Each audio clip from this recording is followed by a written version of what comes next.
먼저 그 나라와 의를 구한 사람 12번째인데, 자, 제목 같이 읽어보겠습니다. 시작. 하나님의 표준 다윗. 예, 하나님의 표준입니다. 하나님의 표준이고 다윗이라는 겁니다. 여기 1이 붙은 건 왜 그럴까요? 초가 있어요. 예, 맞습니다. 이 다윗은 다른 인물하고 달리 워낙 뭡니까? 방대하고 또 우리에게 주시는 참 메시지가 참 많아요. 그래서 원래는 한 번에 끝내려고 하다가 제가 실험하다가 이건 도저히 안 되겠다 해서 이제 나누어서 이렇게 이제 다윗에 대해서 살펴보도록 그렇게 하겠습니다. 우리가 이제 제가 오늘 칼럼에도 썼지만 1962년도에 우리가 이제 전쟁을 극복하면서 전쟁 끝나고 나서 이제 온 나라를 재건하면서 그때는 뭐 그 GDP라든지 이런 것이 뭐 진짜 아프리카에 있는 나라들보다 못 살았지 않습니까? 그러면서 어쨌든 이제 뭐 우리 박정희 대통령을 중심으로 해서 뭐죠? 잘 살아보자라고 하는 그런 운동을 통해서 이제 경공업부터 시작해서 이제 열심히 했지 않습니까?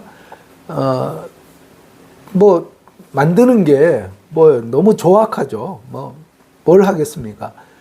그래서 뭐 들쭉날쭉하니까 62년도에 나라에서 만든 게 KS 마크를 만드는 거 아닙니까? 그렇죠? 그래서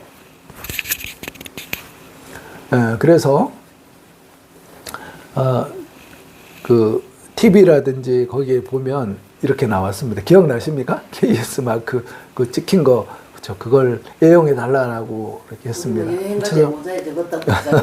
그렇죠. 예. 그래서 뭐 벌써 한 60년이 넘었습니다.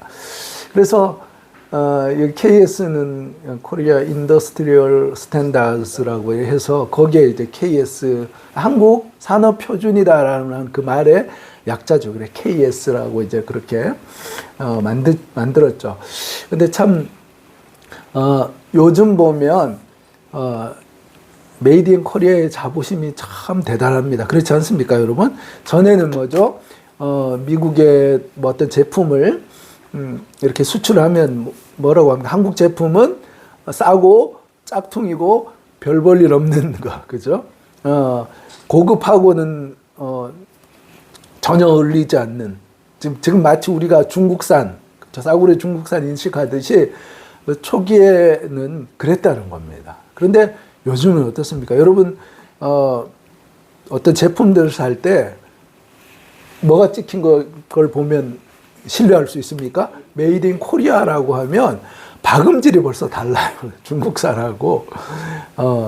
엊그제도 이제 그 아들이 이제 어제 결혼식 때문에 옷을 하나 이제 주문을 해서 이렇게 이제 뭐 그냥 정장 이런 거 비싸니까 그래서 이제 인터넷에 아주 싼 게 있어서 이렇게 주문했더니 이 라벨이 이렇게 삐딱하게 붙어 있어요. 싼데 보니까 중국산인 거예요. 근데 한국산 메이드 인 코리아가 딱 붙은 거 요즘 어떻습니까? 없어서 못 사는 겁니다. 특별히 뭐 전자제품 같은 경우는 뭐 미국의 세탁기라든지 뭐 TV 같은 경우는 그렇죠. 미국 사람들이 돈을 더 주고라도 살 정도로 한국 제품하면 이미 뭐죠?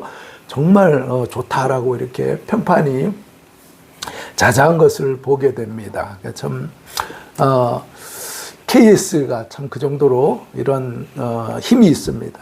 그런데 오늘 이제 주제인 KS가 아니라 GS가 있습니다. GS가 뭘까요?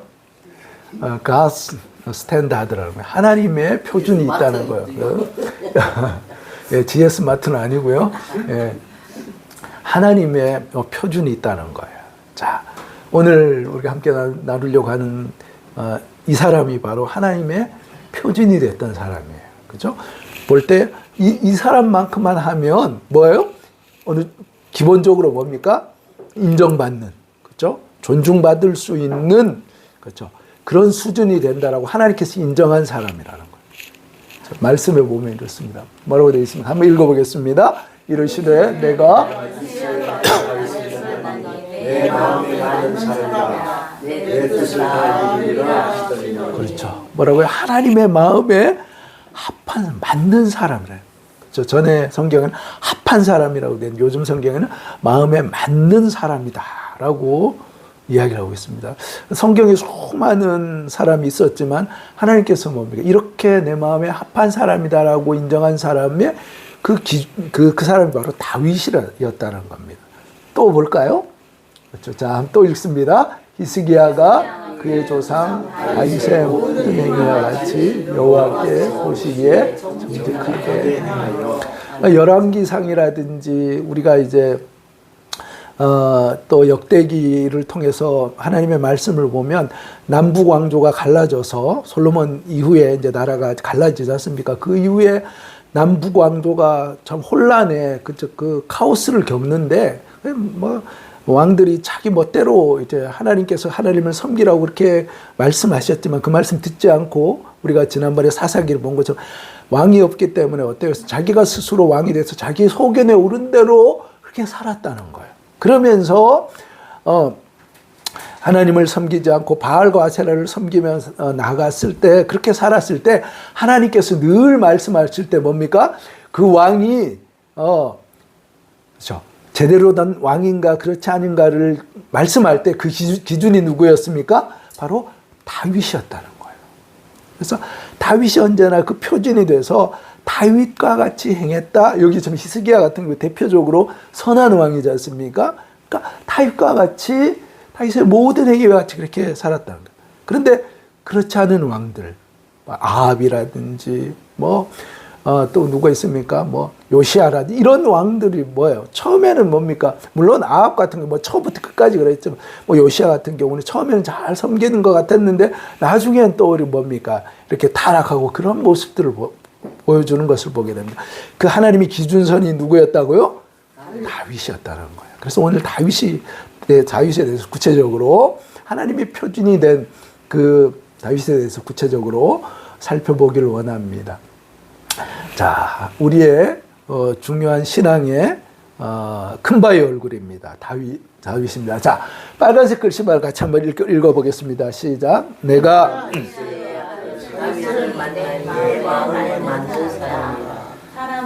메모를 보거니와 나 여호와는 중심을 보느니라. 나는 만군의 여호와의 이름 곧 내가 모욕하는 이스라엘 군대의 하나님의 이름으로 내게 나아가노라. 여호와의 기름 부는 내 조를 치는 것은 여호와께서 금하는 것이니. 네.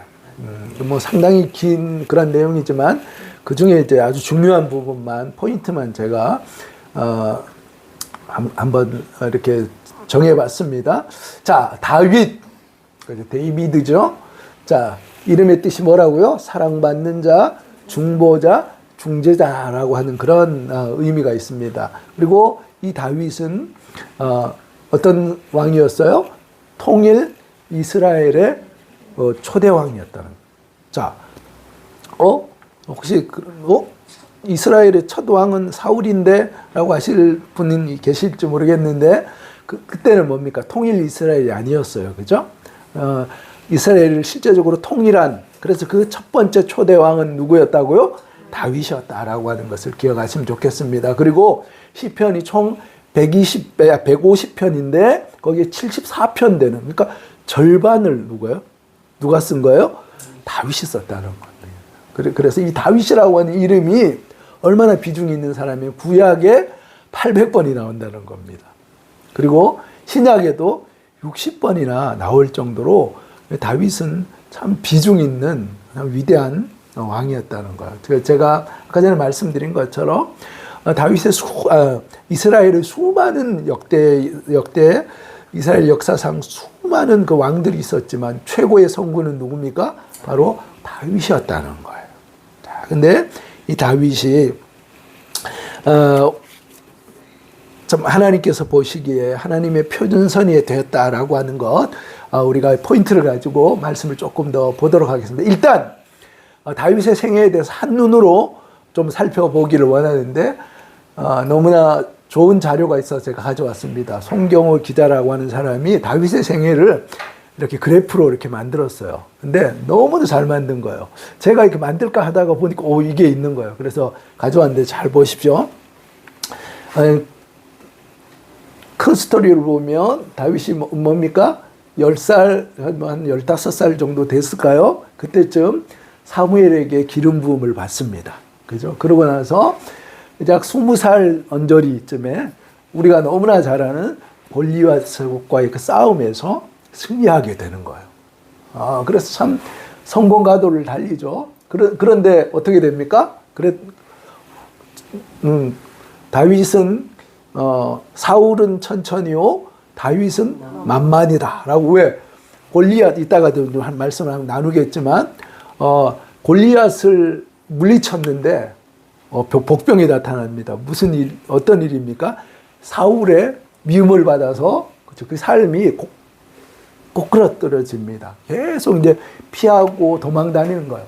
그렇죠. 그래서 거의 한 10년에서 대략 한 15년 정도 15살이라고 생각했을 때, 그러니까 이제 기름 부음을 받고 골리앗에게 승리한 그때가 뭐 15살, 20살이라고 하면 약 한 15년 가까이, 그렇죠? 사울에 의해서 쫓겨다니다가, 그렇죠? 그래서 계속 죽음의 그런 고비를 넘기고, 그래서 헤브론에서 남측 왕으로 이제 세워지게 됩니다. 이때는 통일 이스라엘이 아니고 뭡니까? 남유다의 왕으로 일단 등극을 하게 됩니다. 그러고 나서 어떻게 돼요? 이제 헤브론에서 40년, 7년을 다스리고, 그러고 나서 7년 남측 왕으로 있다가 이제 33년을 통일 이스라엘 왕국의 왕으로 이제 세워지는 겁니다. 그렇게 해서 이제 성전을 짓기 위한 그 준비를 하게 되죠. 전쟁도 이제 끝나고 최고의 정점. 그래서 이스라엘에 있어서 최고의 번성기가 바로 다윗 시대라는. 그래서 이스라엘 국기가 다윗의 별이 된 게 어때요? 이스라엘 나라가 그렇게 다윗처럼 번성하기를 소망하는 것이 그들의 시오니즘이죠. 그래서 그렇게 됐는데 어떻게 됩니까? 거기서 이제 바로 밧세바 사건을 통해서 우리가 이제 다음 주에 이 부분을 함께 살펴볼 겁니다. 그러면서 참 인생에 정말 큰 위기와 함께 절망의 나락으로 떨어집니다. 그랬다가 이제 회개하고 그래서 회복됐다가 또 이제 압살롬에 의해서 반역이 일어나서 쫓겨다니고 하다가 이런 굴곡을 통해서 결국 70세에 이제 하나님께로 이제 부름을 받게 됩니다. 자, 다윗의 생애가 이제 한눈에 들어오시죠? 그래서 오늘은 이제 여기 이제 이 10살 때부터 20살 이 언저리의 그 스토리에 대해서 살펴보기를 원합니다. 자, 오늘 이 다윗이 하나님의 표준이다라고 했을 때 우리가 흔히 생각할 때, 야, 다윗은 시작부터 엄청났나 보다라고 할 수가 있는데 전혀 그렇지 않았다는 거예요. 다윗의 시작은요, 보잘것 없었습니다. 어떻게 제가 이렇게 말씀을 드릴 수 있습니까? 오늘 하나님의 말씀을 보면, 자, 보십시오. 자, 다윗은 어떤 사람이었습니까? 같이 한번 읽어보겠습니다. 사람들의 눈에 전화된 다윗. 그렇죠. 다윗이 처음 시작할 때 뭐 위대하게 엄청나게 시작된 것이 아니라, 여러분 사울은 어떻습니까? 오히려 처음에 어떻습니까? 사울이 너무 준수하고 너무 사람이 멋져서, 그렇죠? 사람들이 볼 때 사람들 머리 하나만큼이나 더 커서, 그래서 그 사람들이 그 이스라엘 왕으로 세워질 때 그 사울의 준수함을 보고 사람들이 시쳇말로 뿅 간 거예요. 사람이 믿음도 좋은데 생긴 것도 그렇죠. 허우대가 다 진짜 너무 멋지니까 그렇게 해서 좀 화려하게 시작됐는데, 근데 끝이 사울은 참 너무 안타깝죠. 그에 반해서 이 다윗은 너무나 초라하게 시작됩니다. 자, 말씀 한번 볼까요? 자, 한번 읽어보겠습니다. 시작. 여호와께서 사무엘에게 내가 이 사울을 보내 이스라엘 왕이 되지 못하게 하여 내가 그를 언제까지 가겠느냐. 너는 불에 기름을 채워가지고 가라. 내가 너를 베들레헴 사람 이세에게로 보니 이는 내가 네 아들 중에서 한 왕을 보았느니라. 그렇죠. 여기 스토리를 보면 이 배경을 잠깐 살펴보시면 어떤 분위기입니까? 사울 왕을 어떻게 한다고요? 하나님이 패해버리는 거예요. 그 첫 번째 왕을. 그렇죠. 사울이 뭡니까? 자기 멋대로, 그렇죠. 그 사무엘을 기다리지 않고 자기 멋대로 뭡니까? 제사장이 돼서 주제넘게, 그렇죠. 순종이 제사보다 나은데 급한 마음이라고 할 그 핑계를 대면서 제사장의 역할을 하면서 하나님의 말씀을 어떻습니까? 멸시하고 무시하는 그런 죄를 범하게 되는 거죠. 결정 그게 한두 번이 아니라 그런, 그죠, 하나님의 말씀을 멸시하는 그것으로 인해서 하나님께서 더 이상 사울은 이제 내가 쓰지 않겠다. 그래서 어떻게 한다고요? 하나님께서 버려서 이스라엘 왕이 되지 못하게 하면서 이제 뭡니까? 그 다음 바통을 이제 넘기는 거예요. 그런 상황 가운데 누구에게 어느 가문을 찾아갑니까? 베들레헴에 있는 그 떡집이라고 하는, 그렇죠, 그 이세 가문에 가서 보니까 거기에 왕이 있다는 거예요. 가서 기름을 부어라라고 하는 거죠. 그런데요, 오늘 그 말씀을 보면 자 이렇게, 자 또 읽어보겠습니다. 시작. 또 이스라엘의 이세에게 이르되 내 아들들이 다 여기 있느냐. 이세가 이르되 아직 막내가 남았는데 너는 양을 지키나이다. 자, 왕이 있다고 해서, 그쵸, 사무엘이 그 이세에게 이야기하는 거죠. 하나님께서 말씀하시기를 당신의 자녀들 중에서 하나님께서 기름 부어서 왕 세우려고 하는 왕이 있다고 하니까 잘 준비하시오 했다는 거예요. 그러니까 여러분, 어떻게 했습니까? 이세가 너무나 기쁘지 않았겠습니까? 그 사울 초대왕을 이어서 그 왕족의 가문이 되니까 참 얼마나 축제고 잔치였겠습니까? 그래서 아들들을 쫙 정결하게 씻겨가지고 준비를 하는 거예요. 첫째 엘리압부터 시작해서 7세까지 다 준비를 했는데 어떻게 됐어요? 8째 다윗은 뭐 하는 거예요? 양지키고 있었지. 보니까 아버지가 생각해도 보니까 뭡니까? 얘는 뭐 왕이 될 상인가 뭐 그런 영화의 대사도 있지만, 그러니까 얘는 뭐 막내로서 뭐 별로 이렇게 7 아들을 볼 때, 그 오늘 말씀에도 보면 자세히 읽어보시면 엘리압 같은 그 첫 번째 형은 마치 사울처럼 너무 준수하게 잘생긴 거예요. 그러니까 그 마음 가운데 참 이 아버지도 이세도 이 첫째 아들이 장자니까 왕이 되나 보다. 그러고 사울도 보니까, 그렇죠, 엘리압을 보니까 너무 잘생긴 거예요.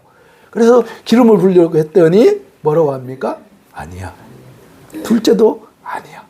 그리고 7세까지 내려갔는데 뭐예요? 아닌 거예요. 그러니까 이제 사무엘이 물어본 거죠. 이게 다냐? 하나님께서 분명히, 하나님이 실수하지 않는 분이시고 하나님의 말씀하시면 분명한데 7명이 아무도 아니다라고 하는데 이거 어떻게 된 거냐라고 했을 때, 그때 뭡니까? 이세가 저기 하나 있긴 합니다. 그러니까 지금 왕이 될 그릇은 어떤 그런 건 안 되는 것 같아서 그냥 형들을 이렇게 기름 부음 받으라고 하고 그냥 양치기 하고 있습니다. 저기 가서 일하고 있는 한 아이가 있습니다. 그게 누구였다고? 그게 다윗이었다는 거예요. 그러니까 인정하는 사람이었습니까? 어떻습니까? 다윗이 정말 뭐예요? 아버지의 눈에서도, 아버지에게도 인정받지 못한 그런 사람이었다는 거예요. 이때 이제, 그렇죠? 하나님께서 근데 사람은 주목하지 않고 사람은 평가절하하지만 하나님은요, 그 중심을 보시고 하나님의 어떤 가치, 하나님께서 한 사람을 평가하시는 것은 다른 기준이라는 거예요. 같이 한번 읽어보겠습니다. 여호와께서 사무엘에게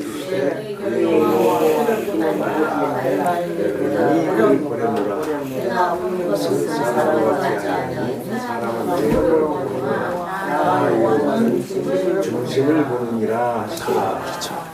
사람은 어쩔 수 없습니다. 그렇죠? 사람은 외모에 집착할 수밖에 없습니다. 그래서 이렇게 뭐 그런 얘기 있지 않습니까? 회사 취직할 때도 보면 기왕이면 뭐예요?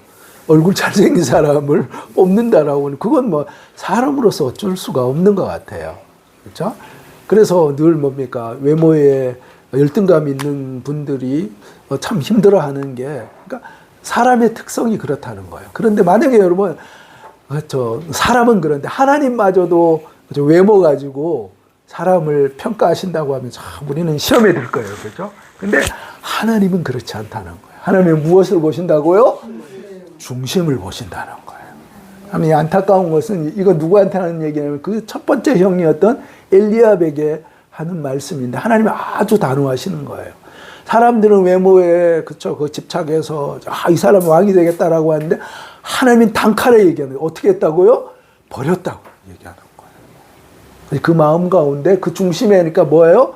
외모는 화려할지 모르지만 하나님을 향한 그쵸 그 중심이 비어 있는 부족한 사람이었다라는 거예요.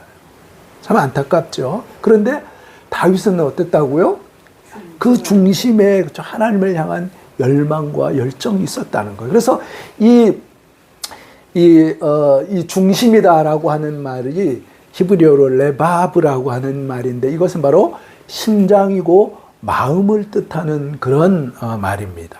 그래서 사람이 참 그 마음에 심장에 무엇이 채워져 있는가, 그 심장이 무엇으로 가득한가, 무엇으로 뛰는가라고 하는 것이 너무 중요합니다. 그래서 잠언에서도 이런 말을 하십니다. 자, 같이 한번 읽어보겠습니다. 무릇 지킬 만한 것 중에 더욱 내 마음을 지켜라. 그렇죠. 사람의 그 모든 마음 먹기가 그렇죠. 그 사람의 그 사람됨을 결정한다라고 이야기해도 결단코 과언이 아닌 것을 보게 됩니다. 자, 그러면 다윗의 그 마음 가운데 그 중심에 무엇이 있었길래 그렇죠?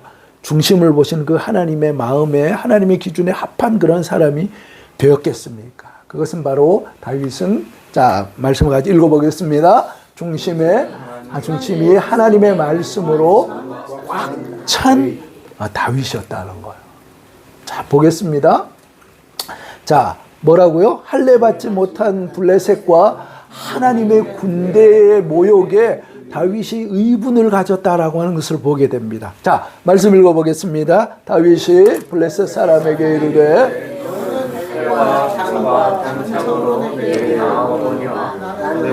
내 여호와의 이름 곧 내가 모욕하는 이스라엘 군대에 하나님의 이름으로 내게 나아가라. 그렇죠. 여러분 생각해 보십시오. 지금 이 블레셋과의 전투가 40일 동안 진행이 되고 있어요. 근데 아침 저녁으로 누가 나와요? 골리앗이 나와가지고 놀리는 거예요. 야, 네 이스라엘의 하나님을 믿는다면서 나랑 한번 겨루어봐라. 이거 뭐 별것도 아닌 것들이 까불고 있다라고 뭐예요? 하나님의 이름과 하나님의 군대를 어떻게 해요? 사정없이 조롱을 하는 거예요. 그래도 어떻습니까? 이스라엘이 그 얘기를 듣고 그 모욕을 듣고도 어때요? 어떻게 할 수가 없어요. 왜요? 그 골리앗은 키가 뭡니까? 거의 3m가 넘는 그리고 배틀체 같은 그렇죠? 방패와 그 창으로 무장한 전사였다는 거예요. 엄청난 전사여서 그 당시에는 뭡니까? 대표자가 나와서 싸워가지고 어떻습니까? 대표자가 지면 항복하는 그렇죠? 그런 고대의 전투였는데, 그러니까 40일 동안 나와서 그렇게 해도 감당을 못하는 거예요. 그러니까 그 모욕을 다 받고 있었던 이스라엘 군대였다는 거예요. 심지어 사울도 용사 아니었겠습니까? 그러면서 사울도 뭡니까? 어찌할 바를 모르고 그러고 있었던 거예요. 그런데 형님들한테 뭐예요? 치즈 배달하러 갔던 누가요? 그 다윗이 거기에 이제 등장하게 되는 거죠.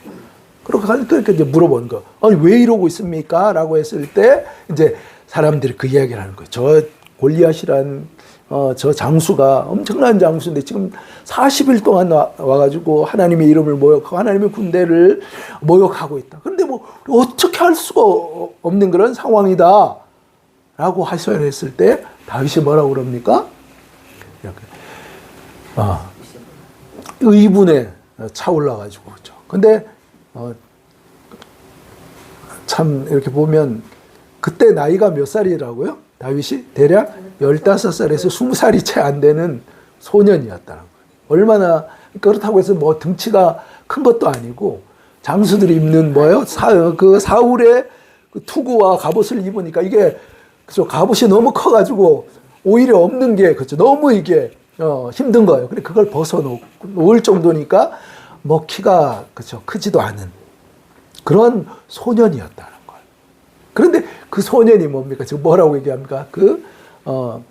전문 그렇죠? 전사였던 그 골리앗 앞에 나가면서 얘기하는 거예요. 하나님의 군대의 이름을 네가 모욕한다는 거예요. 참 성경이 그러려니 하니까 그런 게 아니고 여러분 한번 생각해 보시죠. 그 소년이 그렇죠? 이게 무슨 객기도 아니고 그렇죠? 그것이 객기가 아니었다라고 하는 것이 뭡니까? 한 방에 그냥 끝내버리지 않습니까? 다윗이. 그렇죠? 그러니까 그 마음 가운데는 뭐가 있어요? 하나님의 영광. 그렇죠? 하나님의 이름이 모욕받으면 안 된다라고 하는 그 마음에 불같은 열망이 있었다는 거예요. 그래서 나는 부족하고 나는 형편없고 나는 뭡니까? 연약하지만 그러나 하나님의 이름이 그렇죠? 모욕을 받을 때 그렇죠? 거기에 다윗이 의분을 일으켜서 그가 들고 일어나는 겁니다. 그러면서 하는 얘기가 뭐죠? 너는 칼과 단창으로 내 앞에 나오지만 나는 만군의 여호와의 이름, 네가 모욕하는 여호와의 이름으로 내가 너 앞에 나간다. 하나님께서 너를 오늘 들짐승의 먹이로 줄 것이다 라고 선포하면서 물맷돌을 돌리면서 가지 않습니까? 뿐만 아니라 보시면 또 이야기합니다. 구원이 어디에 있어요? 병력이라든지 힘에 있지 않다는 거예요. 자, 읽어보겠습니다. 또 여호와의 구원하심이 그렇죠.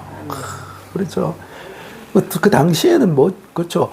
병력이 곧 승리의 방정식이었다는 겁니다. 그런데 다윗은 분명히 이야기합니다. 뭐라고요? 이 전쟁이 여호와의 전쟁이다. 하나님께서 이기게 하시면 그렇죠? 칼과 창이 있지 않고 칼과 창을 넘어서는 하나님의 위대한 능력이 있다라는 것을 그는 뭐예요? 기억하면서 선포하며 나갔다는 거예요. 어떻게 그가 이럴 수 있습니까? 그거 뭐예요? 그가 양치기 혼자 그죠? 그 들에 나가서 어린 그 소년이 양치기 할 때 그 당시에 뭐가 있습니까? 곰과 그 사자, 그 짐승들이 그죠? 그 양을 잡아먹으려 할 때 어떻게 했다고 그랬어요? 다윗이 어때요? 그 사자를 물리치면서 그렇죠? 그들과 싸워서 하나님께서 내 힘으로는 할 수 없지만 하나님이 도우셔서 그렇죠? 하나님의 능력으로 함께 하셔서 그 모든 것들을 넉넉히 이기면서 나아갔던 그 뭐예요? 증거가 그 가운데 있었다는 거예요. 그렇죠? 그러니까 내가 잘하는 것 그것을 넘어서는 하나님의 역사가 있었다라고 하는 것을 그는 기억했다는 거예요. 그것이 바로 하나님의 말씀이 그렇죠. 그가 양치기를 하면서 하나님과 깊은 교제를 하면서 그 뭐예요? 그의 삶을 통해서 그 전입격을 통해서 그가 경험한 것이 그렇죠. 보이는 것, 잡히는 것이 전부가 아니라 그렇죠. 그 모든 것을 이기는 하나님의 말씀과 하나님의 능력이 있다라고 하는 것을 그가 깨달았다는 거예요. 또 결정적인 것은 이제 이 다윗이 이 싸움에서 이기고 나서 이제 사울이 아까 전에 말씀드린 것처럼 사울은 천천인데 다윗은 만만이다. 그렇지 않겠습니까? 그 어린 소년이 물맷돌 하나로 그렇죠?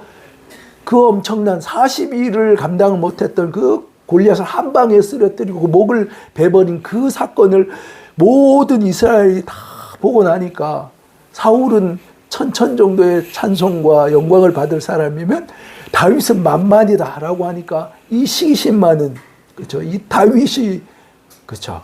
이제 다윗을 살려두면 내 왕위가 위태롭겠다. 그래서 그때부터 다윗을 잡아서 죽이려는 거예요. 지금 경호원들도 대단한 사람이 많지만 그 당시에 뭡니까? 왕의 그 경호부대의 그 정예 병사들이 3,000명이 다윗을 잡아 죽이려고 쫓아다니는 거예요. 그럴 때 하나님께서 두 번의 결정적인 기회를 주시죠. 피곤해서 쉴 때, 그리고 다윗이 그 사울이 화장실이 급해서 그 동굴에 들어가 있었는데 그때는 경호원들이 못 따로 화장실에 가서 볼일 보는데 그 경호원들 거기까지는 좀 개인적 프라이버시가 있으니까 혼자 들어가십시오라고 했는데 그 굴 속에 누가 있었어요? 다윗과 그 용사들이 있었다는 거예요. 여러분 같으면 어떻겠습니까? 야, 이거 하나님께서 주신 기회다라고 목을 쳐버리지 않았겠습니까? 얼마든지 그럴 수 있어요. 그렇죠?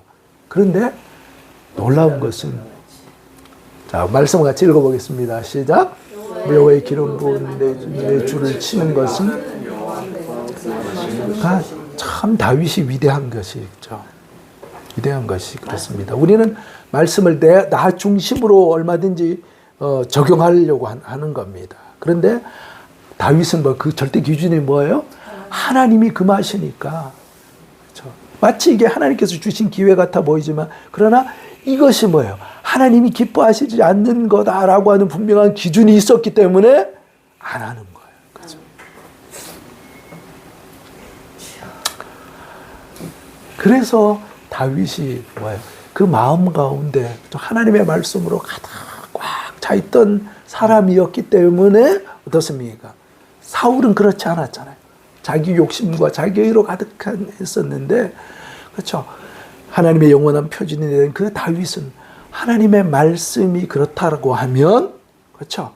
아멘하고, 하나님이 아니라고 하면, 그렇죠? 안 하는 거예요.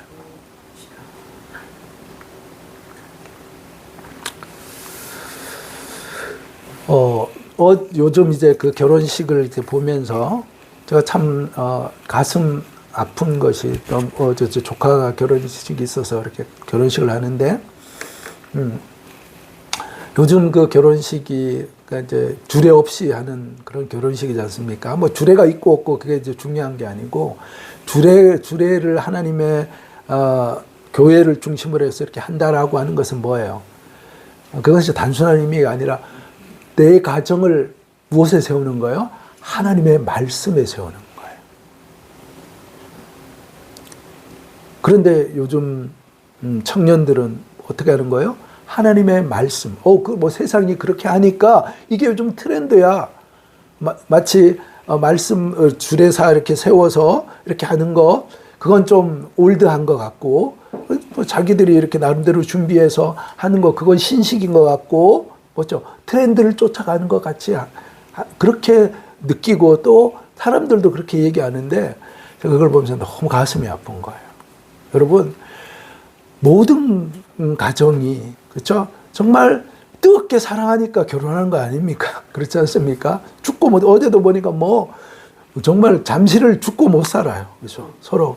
그런데 뭡니까? 그게 얼마나 갑니까? 얼마 못 가거든요. 그런데 내가 당신을 검은 머리가 팥뿌리가 될 정도로 사랑하겠습니다. 그 열정, 그 참 가상합니다. 그런데 거기까지. 우리가 살아봤지 않습니까? 내 힘으로 되는 거 아니에요. 근데 중요한 것은 하나님의 말씀에 그 가정이 기초가 되지 않는 그걸 보면서 너무 가슴이 아픈 거예요. 트렌드가 중요한 것이 아니고 하나님의 말씀을 꼭 붙잡고 말씀에 기초한 가정이 세워져야 되는데 점점 더 트렌드를 쫓아서 이런 분위기를 쫓아서 살아가는 그런 것들을 볼 때 참 안타깝더라고요.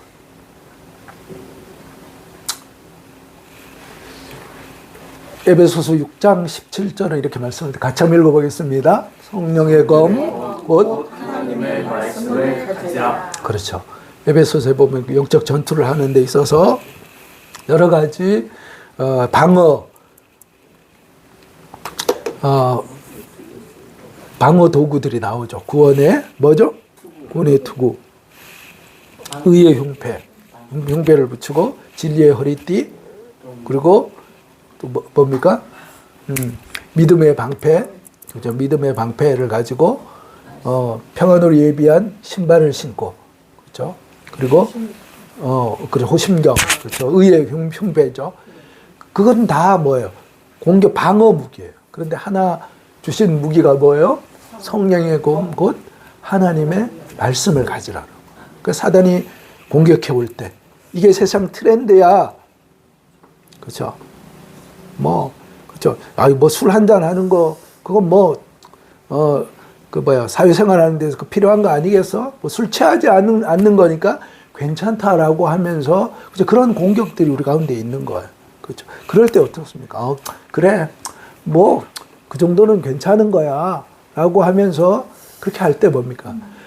조금씩 허용하면 어떻습니까? 결국 무너지고 마는 거예요. 그래서 자기가 분명한 하나님의 말씀을 기준으로 해서 뭐예요?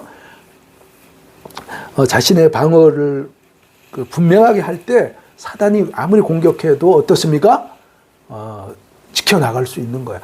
작은 것 같지만 그걸 자꾸 타협하고 세상의 어떤 기준을 가지고 하나님의 말씀 자꾸 훼손하면 결국 어떻게 돼요? 내 삶도 훼손이 되어지는 거예요. 사단의 교묘한 전략이에요. 사단이 처음부터 못하게 하지 않거든요. 뭐라고요? 하는데, 그렇죠. 조금만 해. 그렇죠. 조금만 해. 그때 어떻습니까? 과감하게 성령의 검을 하나님의 말씀을 기준으로 해서 아닌 건 아니라고 할 때 우리가 비로소 뭡니까? 건강한 하나님 앞에서 다윗과 같이 존귀하게 쓰임받는 하나님의 사람이 된다라고 하는 그 사실을 우리 가슴에 잘 새기시면 좋겠습니다. 그래서 하나님께서 이렇게 말씀하십니다. 시편 107편 19절 20절에서 이런 말씀을 주셨는데 같이 읽어보겠습니다. 이에 저희가 그 근심 중에서 여호와께 부르짖음에 그 고통에서 구원하시되 저가 땡땡을 보내어 저희를 고치사 위험한 지경에서 건지시도다. 저 시편 107편 말씀에 보면 나오는 말씀인데 우리가 인생을 살아가다 보면 참 얼마나 많은 그렇죠. 근심과 환난과 어려움이 있습니까? 하나님께서 하나님 앞에 부르짖을 때 하나님께서 고치시고 역사하시는 그 방식이 바로 무엇을 보낸다는 거예요? 무엇을 보내겠습니까? 이거 맞추시면 오늘 오후에 이따가 그 간식인 참외를 특별히 더 드리겠습니다. 무엇을 보내요? 말씀을 보내요. 말씀을. 자, 다시 한번 읽어보겠습니다. 시작. 이에 저희가 그 근심 중에서 여호와께 부르짖음에 그 고통에서 구원하시되 저가 그 말씀을 보내어 저희를 고치사 위험한 지경에서 고치시리라. 그죠? 하나님께서 역사하시는 방법이요. 환상을 보여주고, 그죠? 다른 어떤 기적을 체험하는 것이 아니고, 하나님께서 우리가 정말 뭡니까? 정말 당장 죽을 것 같은 그런 어려움과 역경 가운데 있을 때 하나님께서 구원하시는 방법이 뭐라고요? 바로 말씀을 보내준다는 거예요. 여기 보면 위험한 지경이다라고 한 그 NIV 성경을 보면 무덤을 얘기하는, 죽음을 얘기하는 거예요. 그렇죠? 이게 완곡한 표현인데 성경 원어에서 얘기하는 것은 죽음 같은 무덤에서 어떻게 해요? 건져주시는데 무엇을 보낸다는 거예요? 환상을, 예언을 통해서 보여주시는 것이 아니고 하나님의 말씀을 보내주셔가지고 그 말씀을 통해서 구원해 주신다는 거예요. 그런데 하나님의 말씀을 묵상하지 않고 하나님의 말씀을 읽지 않으면 어떻습니까? 하나님께서 구원 안 하시는 겁니까? 하나님께서 말씀을 통해서 우리에게 구원의 길을 보여주시는데 내가 말씀을 등한히 하고, 그렇죠? 내가 말씀을 의지하지 않기 때문에 하나님의 구원을 경험할 수가 없다는 거예요. 그러니까 우리의 삶 가운데 매일 날마다 하나님의 말씀을 붙잡고 살아가는 것 너무 중요하다는 겁니다. 여러분, 우리 교회에서 어떻게 하면 그러면 하나님의 말씀을 날마다 붙잡고 살아갈 수 있을까요? 마음이 새겨야지. 마음에 새기지만 제가 아침마다 뭡니까? 뭘 보내드립니까? 큐티 말씀 보내드리잖아요. 제가 하는 것은 우리 성도님들이 어쨌든 그렇죠. 환상 보고 뭐 예언 받고 그게 아니라 우리가 이길 수 있는 하나님의 구원의 방법은 하나님의 말씀이라는 거예요. 그래서 잠깐이지만 그죠. 그 말씀 붙잡고 하나님 이런 은혜를 주십시오라고 하나님의 말씀을 의지하며 나갈 때 그 말씀이 그렇죠. 그 죽음과 같은 그렇죠. 그 무덤과 같은 상황에서 우리를 어떻게 해준다고요? 건져내 주신다는 거예요. 아멘.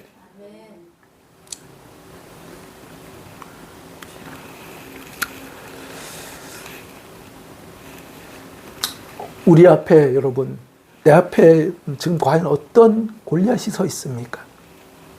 그렇다면 그 골리앗은 우리가 무엇으로 이기겠습니까?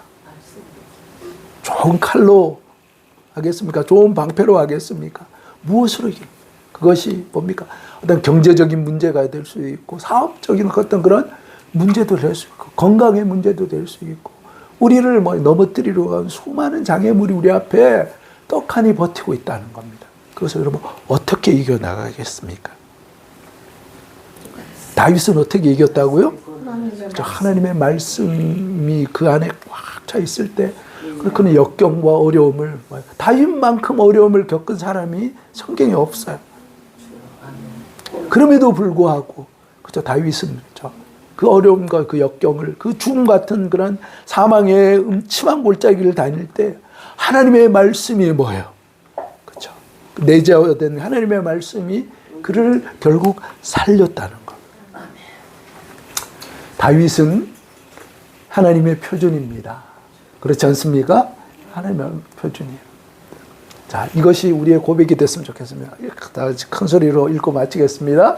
지극히 평범한 나일지라도 하나님의 말씀으로 중심을 채워 이 시대의 다윗으로 쓰임받게 축복하소서. 그래서 다윗은 평범한 사람, 보잘것없는 아버지의 인정도 이렇게 받지 못한 그런 시작이었지만 그렇죠? 하나님의 말씀으로 그가 가득 자신을 채우고 그렇게 했을 때 그 말씀의 사람으로 그렇죠? 하나님께서 그를 통해서 놀랍게 역사하시되 하나님의 표준선이 되는 하나님의 기준이 되는 위대한 사람이 되었다는 겁니다.